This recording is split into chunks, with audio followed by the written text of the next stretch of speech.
Auzubillahiminash-shaytanir-rajeem. Bismillahir-rahmanir-rahim. My dear students, Yasin Ahmad Minai here.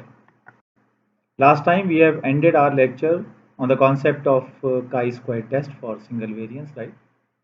Or subsequently, we have covered the concept of confidence interval for the variance and the standard deviation, because it is also needed to get some understanding regarding the risk along with the concept of testing the averages or the median or central tendency like proportion as well. T test पढ़ा हमने, T test पढ़ा, proportion और averages से related था।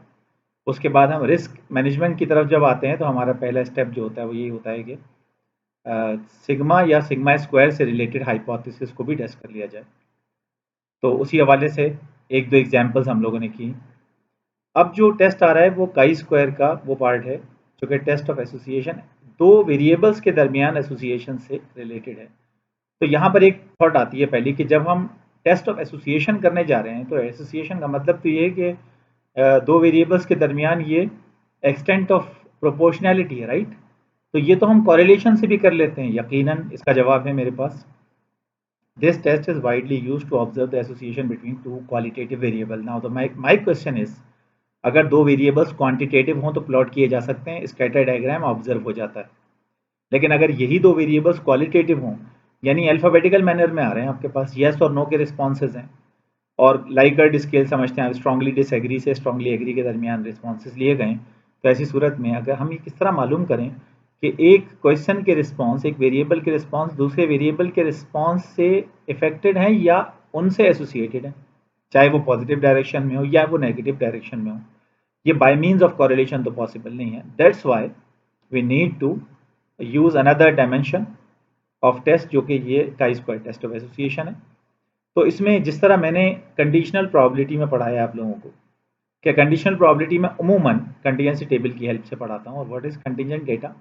It is nothing but the bivariate distribution of any two variables. मैं ये नहीं कह रहा कि क्वालिटेटिव वेरिएबल्स की होती है bivariate frequency distribution, quantitative variables की भी हो सकती है, लेकिन क्वांटिटेटिव वेरिएबल्स में हमारे पास प्रिविलेज है कि हम कॉरिलेशन को यूज़ कर सकते हैं एज ए टेस्ट टूल। सही, यहाँ पर बात हो रही है क्वालिटेटिव वेरिएबल्स की।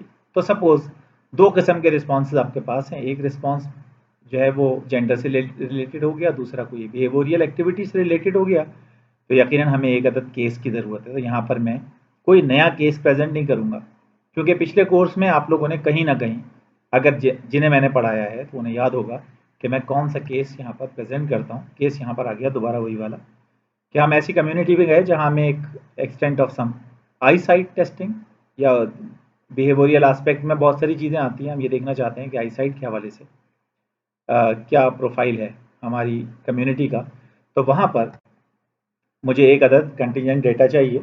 ये डेटा मैं यकीनन रॉ डेटा हासिल कर सकता हूँ, कंपाइल्ड वर्जन है। मैं यहाँ पर टेबुलेट डायरेक्ट करके बता रहा हूँ कि हमारे पास ये टेबल बना हुआ है, मेल फीमेल, ये जेंडर की का वेरिएबल है और साथ में ग्लासेस नो ग्लासेस। ये ग्लासेस नो ग्लासेस में फिर मैं बता दूं आपको, जो इंस्ट्रूमेंट, जिस तरह आप जो मुझे जानते हैं वो जानते हैं कि मैं ग्लासेस लगाता हूँ, इसी तरह कुछ और हजरात भी ग्लासेस लगाते हैं, कुछ ग्लासेस नहीं भी लगाते। इसी तरह कुछ फीमेल्स भी ग्लासेस लगाती हैं और ग्लासेस नहीं भी लगाती।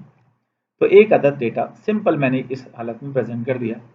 तो जब आम क्लास होती है मेरी, तो वहाँ पर मैं इस कॉन्सेप्ट को जोड़ता हूँ कॉन्सेप्ट ऑफ मैट्रिसेस से, जो लोगों ने किसी ज़माने में 10th स्टैंडर्ड में या 11th स्टैंडर्ड में पढ़ा होता है मैथ्स में, सब जानते हैं मैट्रिसेस किस तरह। ये भी एक मैट्रिक्स है 2x2 की, लेकिन यहाँ पर ये हम इसे आइडेंटिफाई करते हैं as a 2x2 contingency table. ये कंटिजेंसी टेबल प्लॉट भी हो सकता है, सरफेस प्लॉट बनते हैं इसके, कंटूर्स बनते हैं इसके। क्योंकि टाइम बड़ा इसमें बड़ा फोकस रहना पड़ता है ऑनलाइन लेक्चर्स के अंदर, लिहाजा मैं आपको डेविएट नहीं करूँगा। लेकिन अगर किसी ने अलग से पूछ लिया मुझसे तो मेरे पास वो स्लाइड्स भी मौजूद है, मैं शेयर कर दूंगा किस तरह हम मैट्रिसेस के थ्रू डिपेंडेंस और इंडिपेंडेंस की फिलॉसफी को स्टडी करते हैं। खैर वो पुरानी बातें हैं, अब तो है हमारे पास आ गया मामला। तो इस वक्त हमारे सामने जो 4 अदद सेल्स में वैल्यूज़ लिखी हुई हैं वो बिल तरतीब 5, 9, 12 और 19 है। और सब जानते हैं 5 का मतलब इस कम्युनिटी के अंदर 5 मेल इस तरह के मिले हमें जिन्होंने ग्लासेस वेयर किए हुए थे, 9 मेल्स इस तरह के मिले जिन्होंने ग्लासेस वेयर नहीं किए हुए थे। इसी तरह 12 फीमेल्स ग्लासेस वाली, 19 फीमेल्स नो ग्लासेस वाली मिली। और हम फाइनली इनको लेबल करते हैं वन बाय वन। इनको हम करते हैं ये फ्रीक्वेंसीज हैं, ये सेल फ्रीक्वेंसीज हैं, और चूंकि माशरे से ऑब्जर्व हुई हैं लिहाजा इनको ऑब्जर्व फ्रीक्वेंसीज का नाम दिया जाता है। जो ऑब्जर्व किया जाए डेटा माशरे से, सोसाइटी से, उसको ऑब्जर्व कहते हैं। तो ऑब्जर्व फ्रीक्वेंसी में जो फर्स्ट सेल की फ्रीक्वेंसी है, इसका कोई सेल एड्रेस तो होगा, यकीनन ये ऐसी ऑब्जर्व फ्रीक्वेंसी है जो कि फर्स्ट रो और फर्स्ट कॉलम में मौजूद है, तो इसलिए मैंने इसका नाम दिया O11। ये जो फर्स्ट है, आपको पता है RC, किसी ज़माने में RC कोयला आता था, मैं इस तरह स्टूडेंट्स को याद कराता हूँ कि RC से याद रखें, हमेशा पहला लेबल जो होता है वो रो होता है, दूसरा कॉलम होता है। तो फर्स्ट रो और फर्स्ट कॉलम की वैल्यू। अब मुझे बताएं 12 के सामने क्या लिखूं? यकीनन ये है O12। तो फिर ये 9 और 19 क्या हुए? बिल तरतीब ये O21 और O22 होंगे। ये सारी की सारी ऑब्जर्व फ्रीक्वेंसीज हैं। तो ये ऑब्जर्व फ्रीक्वेंसीज जो है हमारे पास ही आ जाती हैं जब डेटा हमारे पास होता है। और हमें इसके बाद करना क्या है? इसके बाद करते ये हैं हम कि हम इनके सारे सेल जो हैं, इनके रो और कॉलम टोटल्स को ऑब्टेन कर लेते हैं और इसी तरह इन सब को लेबल कर देते हैं। अब देखें, जिस तरह मैंने लेबल किया है उस तरह आप लोग भी लेबल कर सकते हैं। अगर आप चाहें तो कोई और नोटेशन दे दें, लेकिन बेस्ट नोटेशन यही है।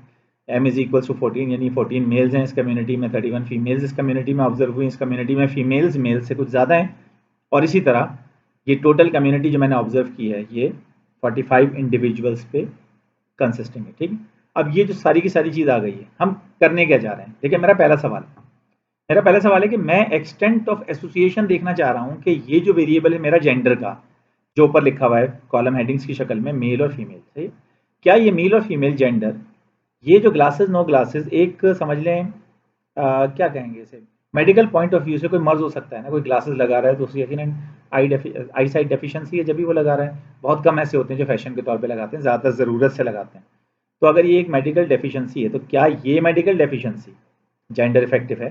दूसरी सूरत में मैं आपसे ये पूछना चाह रहा हूँ कि क्या आपने कोई ऐसी रिसर्च पढ़ी है कि बढ़ती उम्र के साथ खवातीन को ज़्यादा ग्लासेस लग जाते हैं या मर्द हजरात को ज़्यादा ग्लासेस लग जाते हैं? सोच के बताएं, क्या ऐसा कहीं सुना है? आप में से बहुत सारे कहते हैं कि नहीं, ऐसा तो हमने नहीं सुना। तो इसका मतलब दूसरे लफ्ज़ों में आप ये कहना चाह रहे हैं कि जेंडर और आई साइट ये दो इंडिपेंडेंट वेरिएबल्स हैं जो एक दूसरे को इफेक्ट नहीं करते। देखिए ना, आम बोलचाल की बात कह रहा हूँ मैं, अभी किसी स्टेटिस्टिकल एनालिसिस के ऊपर नहीं आया, मैं सिंपल ऑब्जर्वेशन जो माशरे से, ऐसा अगर होता तो किसी ना किसी मेडिकल जर्नल में ऐसी रिसर्च छपी होती कि बढ़ती उम्र के साथ आई साइट का जो वेरिएबल है, ये किसी पर्टिकुलर जेंडर पे हिट करता है। जिस तरह अगर आप सर के बालों की बात करें, अब देखें बहुत सारे लोग एकदम कहेंगे हाँ वाकई, कौन ज़्यादा गंजा हो जाता है पहले? यकीनन मेल, क्योंकि इनके स्कैल्प का प्रॉब्लम है, हसास स्कैल्प होता चले जाते हैं बाल। फीमेल का स्कैल्प स्ट्रांग होता है। तो यकीनन अगर मैं यहाँ पर बाल्डनेस का इशू रखूँ, हेयर फॉल का, तो आप ये कहेंगे कि यकीनन इन दोनों में ये हेयर फॉल का जो वेरिएबल है वो जेंडर के ऊपर इफेक्टिव है। इसी तरह अब हमें ये देखना है, अब जाहिर है कि जो रिसर्च हम पढ़ चुके हैं तो सारे के सारे डेटा तो अकॉर्डिंगली नहीं आते, कुछ चीज़ों में तो हमें भी रिसर्च करके ये पता करना पड़ेगा कि एक वेरिएबल दूसरे वेरिएबल को इफेक्ट कर रहा है या नहीं कर रहा। तो ऐसी सूरत में हमें क्या करना है? ऐसी सूरत में हमें एक टेस्ट प्रोसीजर की तरफ हमें जाना है, जिस टेस्ट प्रोसीजर को कहते हैं हम chi square test of association. अब जाहिर है कि इस वीडियो के ऊपर टाइम थोड़ा लिमिटेड है, फिर भी मैं कोशिश करूंगा कि नेक्स्ट वीडियो पे ले जाऊं, लेकिन नेक्स्ट स्लाइड पे ले जाऊं, लेकिन अगर नहीं जा सका तो मैं पार्ट 2 में वहां पर आ जाऊंगा, नेक्स्ट पार्ट में, सॉरी। देखिए यहाँ पर मैंने लिख दिया OIJ are the observe frequencies. अब खेल यूं शुरू होता है कि ये OIJ माशरे से आई फ्रीक्वेंसीज, इनके मुकाबले में हमें EIJ कैलकुलेट करनी है जो कि एक्सपेक्टेड फ्रीक्वेंसीज कहलाती हैं। एक्सपेक्टेड फ्रीक्वेंसीज क्यों कहते हैं इन्हें, ये तो मैं बाद में बताऊंगा, लेकिन ये बता दूं मैं आपको कि OIJ के अगेंस्ट जो EIJ कैलकुलेट होंगी वो प्योर मैथमेटिकल वे पे होंगी, और मैथमेटिक्स के जरिए हम वो फ्रीक्वेंसी समझ लें, वो मशीनी फ्रीक्वेंसीज हैं जो हम ऑब्जर्व करेंगे। और फिर वो मशीनी फ्रीक्वेंसीज का इन फ्रीक्वेंसीज के साथ कंपैरिजन कैसे होगा, ये सारा का सारा नेक्स्ट पार्ट में अभी आपके सामने मैं